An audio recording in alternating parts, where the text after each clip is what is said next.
जय हिंद। आज हम पढ़ने जा रहे हैं MPPSC pre oriented 9th unit की क्लास अर्थात सूचना एवं संचार प्रौद्योगिकी या information and communication technology. Information and communication technology आपकी 9th यूनिट में दी गई है। इस यूनिट से करीब 9 से 10 क्वेश्चन आ जाते हैं।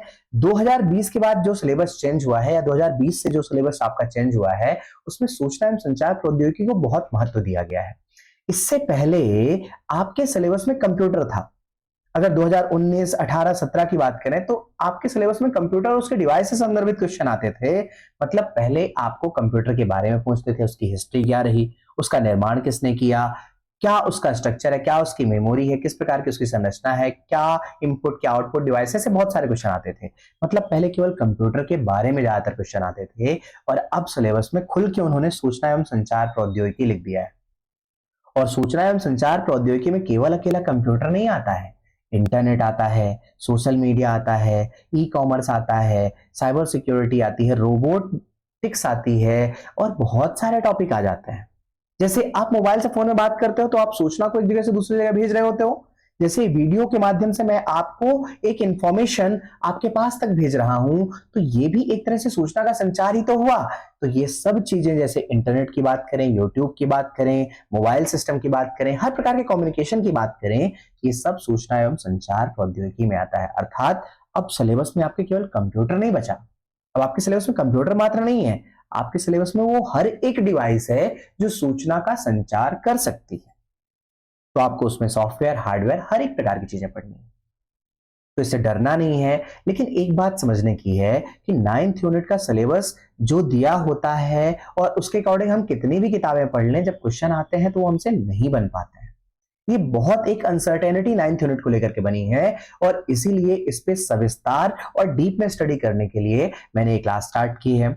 अब चूंकि एमपीपीएससी में जो प्री के क्वेश्चन है किसको लेकर के, सूचना एवं संचार प्रौद्योगिकी को लेकर के, वो काफी डीप लेवल पे आते हैं, काफी करंट से कोरिलेट करते हैं, वर्तमान की आवश्यकताओं के अनुरूप आते हैं, एमपीपीएससी की आवश्यकताओं के अनुरूप आते हैं। इसलिए आपको ये जरूरी है कि इस टॉपिक को बड़े ध्यान से और बेहतर तरीके से पढ़ें। बात क्लियर है? अब हम पढ़ने जा रहे हैं। देखिए, किसी भी टॉपिक को पढ़ने के लिए सबसे पहली रिक्वायरमेंट क्या होती है? पहले भी मैंने कहा कि सबसे पहली रिक्वायरमेंट होती है कि आप प्रीवियस ईयर पेपर देखें और साथ में क्या देखें? सिलेबस देखें। सिलेबस और प्रीवियस ईयर पेपर जो है आपका, आपके लिए क्या हेल्प करता है? आपके लिए ये हेल्प करता है कि क्वेश्चन आ कहां से रहे हैं, कैसे क्वेश्चन आ रहे हैं और उस प्रकार के क्वेश्चन और किस टॉपिक में मिल सकते हैं, तो कैसे उनकी स्टडी करनी है। अर्थात प्रीवियस ईयर पेपर का एनालिसिस आपके लिए बहुत ज्यादा महत्वपूर्ण है। उसके एनालिसिस के बिना आप कभी भी प्री का एग्जाम क्वालिफाई करने की सोच ही नहीं सकते हैं। इवन इफ कोई भी एग्जाम क्वालिफाई करने का नहीं सोच सकता। तो प्रीवियस ईयर पेपर का एनालिसिस करें, फिर उस टॉपिक को किताबों में स्टडी करें और उसके माध्यम से एग्जाम को क्वालिफाई करने की कोशिश करें। ठीक है ना? तो हम बात करते हैं पहले प्रीवियस ईयर सवालों में से 2021। अभी प्रीवियस ईयर में जो सबसे लेटेस्ट पेपर हुआ है वो 2021 का प्री का पेपर हुआ है। अब इसमें ध्यान से देखते हैं कैसे सवाल आए हैं। इसमें सवाल आए हैं कि दो कंप्यूटर नेटवर्क के बीच डेटा पैकेट स्थानांतरित करने के लिए उपयोग किया जाता है। मतलब दो अलग अलग कंप्यूटर का नेटवर्क है, उनके बीच हम सूचना का संचार कर रहे हैं, डेटा का स्थानांतरण कर रहे हैं, तो ये सूचना एवं संचार प्रौद्योगिकी का टॉपिक है। अब इसके बाद अगर हम बात करें अगले क्वेश्चन के बारे में, तो इंटरनेट पर एक डेटाबेस में, पहले ही शुरू में इंटरनेट दिया हुआ है, अर्थात ये क्वेश्चन इंटरनेट का है और विभिन्न मेजबानों के नाम व पता होता है, अर्थात ये डोमेन नेम सिस्टम या डोमेन नेम प्रणाली का है। इस पे सविस्तार से टॉपिक वाइज स्टडी करेंगे हम, वो बात अलग है। अभी हम केवल ये देख रहे हैं कि क्या आपके सिलेबस से क्वेश्चन आ रहा है कि नहीं आ रहा है। तो ये आपके सिलेबस में इंटरनेट से क्वेश्चन आ रहा है। इसके बाद बात करते हैं नीलामी व गतिशील मूल्य बाजार के उदाहरण है। नीलामी अथवा गतिशील मूल्य बाजार, ये नीलामी व गतिशील मूल्य बाजार, आप मूल्य बाजार देख के समझ सकते हैं कि ये ई कॉमर्स का क्वेश्चन है, अर्थात व्यापार के बारे में बात कर रहा है। किसके बारे में? व्यापार के बारे में बात कर रहा है। इसके बाद अगर बात किया जाए अगले क्वेश्चन की, तो अगला क्वेश्चन क्या है? वर्चुअल कीबोर्ड से कंप्यूटर की सुरक्षा करते हैं। बात किसमें है? सुरक्षा को लेकर के है, अर्थात साइबर सिक्योरिटी। किससे रिलेटेड? साइबर सिक्योरिटी से रिलेटेड क्वेश्चन है। अब क्वेश्चन नंबर 4 के बाद क्वेश्चन नंबर 5 की बात करते हैं। तो एक ईमेल जो एक स्रोत से उत्पन्न दिखता है, एक स्रोत से उत्पन्न दिखता है लेकिन वास्तव में दूसरे के द्वारा भेजा जाता है, ये एक छलावा है आपके साथ कि मेल कोई और भेज रहा है और आपको लग रहा है कि कोई आपका अपना व्यक्ति भेज रहा है। तो ये एक साथ आपके साथ छलावा किया जा रहा है और ये छलावा ही स्पूफिंग कहलाती है। और ये क्वेश्चन आपका साइबर सिक्योरिटी से है, अर्थात सुरक्षा से ही ये भी सवाल आया है। बात क्लियर हो गई। अब क्वेश्चन नंबर 5 के बाद 6 की बात करें तो एक सामान्य नेटवर्क टोपोलॉजी नहीं है। नेटवर्क टोपोलॉजी सूचना एवं संचार प्रौद्योगिकी को लेकर के है, क्योंकि ये नेटवर्क की संरचना के बारे में बात करती है। क्या नेटवर्क होता है, क्या टोपोलॉजी होता है, ये हम टॉपिक वाइज विस्तार से बात करेंगे। अभी केवल देख रहे हैं कि सिलेबस में क्वेश्चन आ कहां से रहे। बात क्लियर है। इसके बाद बात करते हैं एक नेटवर्क वातावरण में जो सर्वर नहीं है, जो सर्विस प्रोवाइड करने वाला सर्वर नहीं है। ये इंटरनेट से क्वेश्चन है, क्योंकि इंटरनेट के माध्यम से ही सर्वर सर्विस क्या प्रोवाइड करते हैं, सर्विस प्रोवाइड करते हैं। तो आपको सर्विस के सर्वर के बारे में पूछा जा रहा है कि कौन सा इनमें से निम्नलिखित में से सर्वर नहीं है, अर्थात ये सवाल इंटरनेट से है। बात क्लियर हो गई। आगे बात करते हैं क्वेश्चन नंबर 8 की। तो आईटी अधिनियम से क्वेश्चन है। क्वेश्चन नंबर 9 की बात करें तो उपभोक्ता अपने हिसाब से कीमत तय करते हैं, व्यापार की बात चल रही है, अर्थात ई कॉमर्स से क्वेश्चन है। तो 9 सवाल आए और 9 सवाल में हमने सारे टॉपिक देखे किससे क्वेश्चन आया। अब 2021 के बाद 2020 का पेपर देखते हैं। कौन सा पेपर, सन 2020 का प्रीवियस ईयर पेपर या प्री का पेपर हम देखते हैं, और इसमें हम देखते हैं कि क्या क्या क्वेश्चन आए हैं। तो इसमें क्वेश्चन आता है किस संगठन का व्योममित्र नामक भारतीय रोबोट है। ऑब्वियस सी बात है, एक रोबोटिक्स का टॉपिक है। इसके बाद बात करें तो सामाजिक नेटवर्क की बात कर रहा है, सोशल साइट की बात कर रहा है। ये IPv6 प्रोटोकॉल जो है इंटरनेट के बारे में बात कर रहा है। वरीयताओं को एकत्रित करके उपयोगकर्ताओं, ये एक तरह से व्यापार के बारे में बात कर रहा है, अर्थात ई कॉमर्स से क्वेश्चन है। XML का पूरा नाम वर्ल्ड वाइड वेब से, अर्थात इंटरनेट से क्वेश्चन है। इन निम्नलिखित में से कौन सी सेकेंडरी मेमोरी नहीं है, ये इलेक्ट्रॉनिक्स से क्वेश्चन है। इसके बाद बात करते हैं माइक्रोवेव की आवृत्ति सीमा, ये सूचनाओं के संचार करने की एक वेब की बात कर रहा है, अर्थात इंफॉर्मेशन एंड कम्युनिकेशन टेक्नोलॉजी से क्वेश्चन है। रोबोटिक्स में प्यूमा की बात करें तो ये रोबोटिक्स से क्वेश्चन है। और ब्लोफिश के बारे में बात करें तो ये वास्तविकता में एक साइबर सिक्योरिटी से क्वेश्चन है। मेरा कहने का मतलब ये है कि जो क्वेश्चन आ रहे हैं वो किस टॉपिक से आ रहे हैं, ये हमने डिस्कस कर लिया। अब देखते हैं क्या ये टॉपिक आपके सिलेबस में है, क्योंकि 2020 का जो पेपर है और 2019 का जो 2021 का जो पेपर है, उनमें लगभग ये सभी टॉपिक मिल रहे हैं। ठीक है ना। अब देखते हैं क्या आपका सिलेबस क्या है। आपका सिलेबस है सूचना एवं संचार प्रौद्योगिकी, पहला पार्ट। उसके बाद इंटरनेट है, ध्यान से देखिएगा आपका सिलेबस क्या है, सूचना एवं संचार प्रौद्योगिकी। और उसके बाद क्या है, इंटरनेट है। इंटरनेट में world wide web, email, e governance, social site, e commerce, ये सारे टॉपिक हैं। ये सारे टॉपिक इंटरनेट के अंतर्गत हैं, क्योंकि बिना इंटरनेट के ये सारे टॉपिक हो ही नहीं सकते हैं। ई गवर्नेंस ई गवर्नेंस और ई कॉमर्स बिना इंटरनेट के पॉसिबल नहीं है। Social networking site, Facebook, WhatsApp आप बिना इंटरनेट के चला नहीं सकते हो। तो हमने देखा कि जो प्रीवियस क्वेश्चन आए हैं इंटरनेट से, उनमें से क्वेश्चन है। सूचना एवं संचार प्रौद्योगिकी अर्थात इंफॉर्मेशन एंड कम्युनिकेशन टेक्नोलॉजी से क्वेश्चन है। इसके अलावा साइबर सिक्योरिटी बहुत सारे क्वेश्चन मिले हमें। अगर एग्जांपल बात करें तो साइबर सिक्योरिटी से कौन कौन से क्वेश्चन यहाँ पर है, ब्लोफिश के बारे में क्वेश्चन है 2020 के प्री में। और इसके पहले साइबर सिक्योरिटी से और बहुत सारे क्वेश्चन मिले हैं। एज एग्जांपल की बात करें तो ये हमारे पास स्पूफिंग का क्वेश्चन, और इसके बाद अगर हम बात करें तो वर्चुअल कीबोर्ड में साइबर सिक्योरिटी से क्वेश्चन है, जिसका उत्तर हमारे ख्याल से उपरोक्त सभी था। तो समझना यह है कि साइबर सिक्योरिटी आपके सिलेबस में है, और इस सिलेबस के अकॉर्डिंग आगे अगर हम बात करें तो साइबर सिक्योरिटी के बाद रोबोटिक्स आपके सिलेबस में है, कृत्रिम बुद्धिमत्ता आपके सिलेबस में, आर्टिफिशियल इंटेलिजेंस। रोबोटिक्स से क्वेश्चन 2020 में भी आ रहा है, 2021 में भी क्वेश्चन दिखाई दे रहा है। इलेक्ट्रॉनिक्स की बात करें तो कंप्यूटर के हार्डवेयर में मेमोरी से संबंधित क्वेश्चन है। इनपुट आउटपुट डिवाइसेस से क्वेश्चन आ जाते हैं, स्टिल आ जाते हैं। ऑपरेटिंग सिस्टम से क्वेश्चन आ जाते हैं, कंप्यूटर की भाषाओं से आ जाते हैं। तो मेरा कहने का मतलब यह है कि वास्तविकता में जो आपका सिलेबस दिया है उससे बाहर एक क्वेश्चन नहीं जा रहा। बस उन्हीं टॉपिक को में डीप में स्टडी करना है, अच्छे से स्टडी करना है, ज्यादा टेक्निकल लेवल पे जाके स्टडी करना है, उनकी आवश्यकताओं को महसूस करना है और उस आवश्यकता के अकॉर्डिंग हमें स्टडी करना है या पढ़ाई करना है। तो सिलेबस आपने देख लिया, आपने प्रीवियस ईयर 2 साल के क्वेश्चन देख लिए। अब देखते हैं इस सिलेबस का सविस्तार अध्ययन करने की कोशिश करते हैं, समझने की कोशिश करते हैं। ठीक है, तो सिलेबस क्या है आपका, पहला पार्ट है सूचना एवं संचार प्रौद्योगिकी। अगर आप बहुत पहले की बात करें तो आप ये जानते हैं कि कबूतर के माध्यम से, कैसे, कबूतर के माध्यम से सूचनाओं का संचार किया जाता था या लेटर या चिट्ठी पाती भेजी जाती थी, ऐसा होता था। ये बहुत पहले की बात है। और बहुत पहले की बात में अगर देखें तो एक लड़की है, मान लीजिए इस लड़की का नाम क्या है, रीना है, और एक ये लड़का है जिसका नाम मान सकते हैं हम कि राहुल है। ये रीना राहुल को एक मैसेज भेज रही है चिट्ठी के माध्यम से। तो कैसे भेज रही है, एक कबूतर के माध्यम से। कबूतर को वो चिट्ठी पकड़ा के वो राहुल को लेके जा रहा है। तो सूचना जो रीना भेज रही थी राहुल को, उसको लेके जाने वाला कौन? कबूतर। और एक रास्ते से होके वो एक व्यक्ति से दूसरे व्यक्ति तक सूचना पहुंच रही है एक लेटर के रूप में, अर्थात सूचनाओं का संचार ही तो हो रहा है, अर्थात ये इंफॉर्मेशन का कम्युनिकेशन ही तो हो रहा है, या सूचनाओं का संचार ही तो हो रहा है। तो सूचनाओं का जो संचार हो रहा है वही संचार तब की स्थिति में ऐसा था, वर्तमान की स्थिति में हम कंप्यूटर से कंप्यूटर में सूचनाओं को भेज पाते हैं, जैसे ईमेल के माध्यम से, कंप्यूटर के माध्यम से मोबाइल में मैसेज भेज पाते हैं या मोबाइल में सूचनाओं को भेज पाते हैं। तो वर्तमान में जो सूचनाओं को भेजने की तकनीक है वो बदल चुकी है।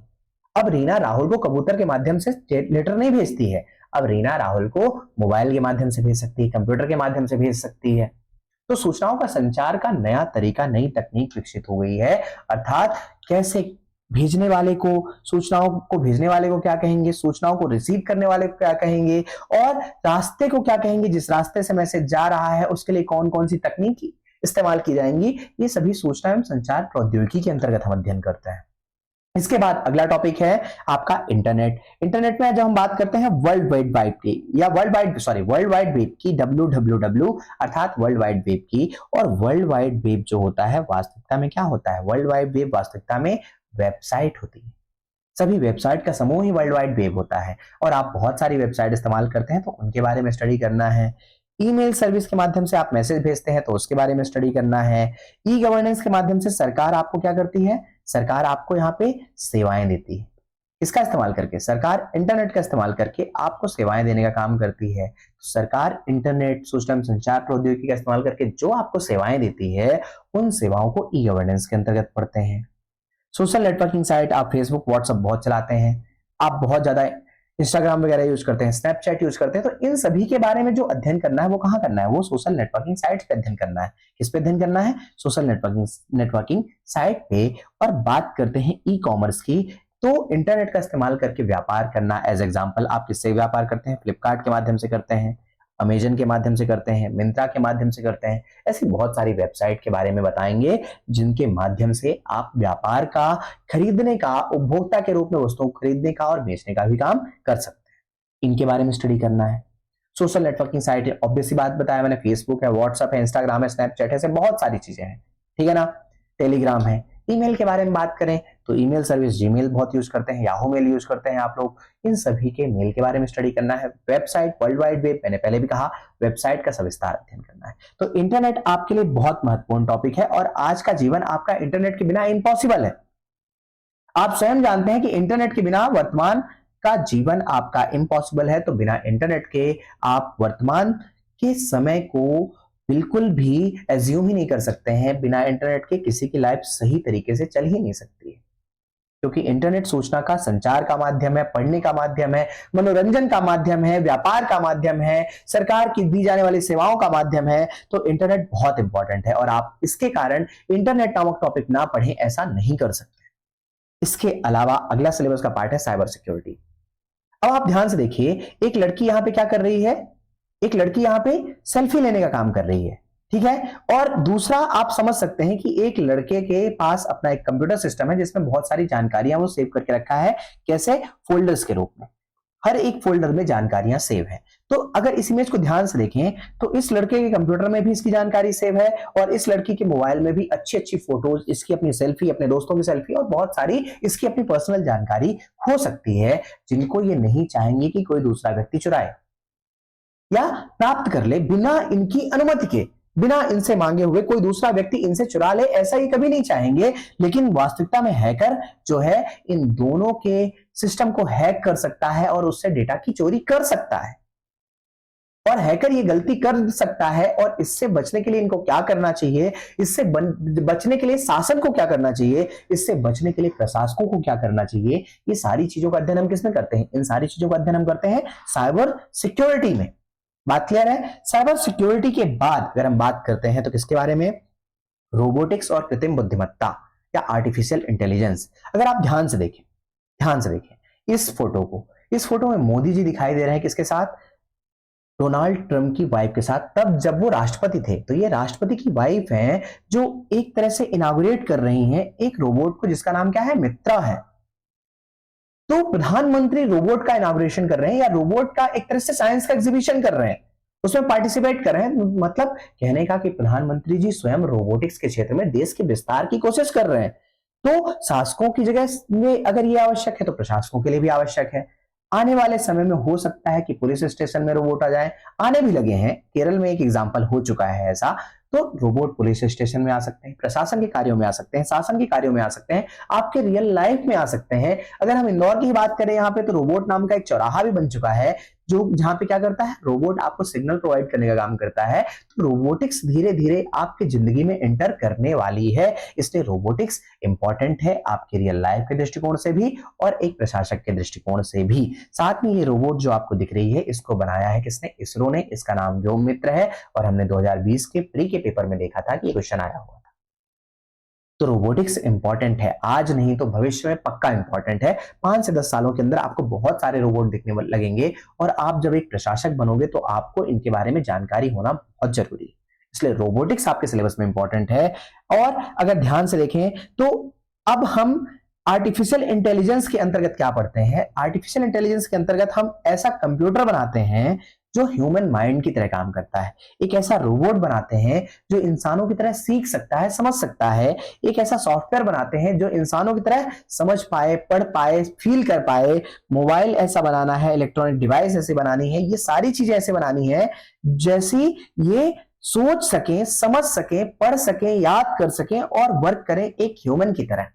मतलब ये समाज को देखकर, उसका अवलोकन करके उसको इंसानों की तरह सीखने की कोशिश कर सकें। जैसे एक छोटा सा बच्चा करता है कि वो क्या काम करता है, वो जब इस दुनिया में रहता है, आता है, धीरे धीरे बड़ा होता है, तो दुनिया में लोगों की गतिविधियों को देखकर उनको उनसे सीखने की कोशिश करता है और उनको अप्लाई करता है अपनी लाइफ में। बात क्लियर है?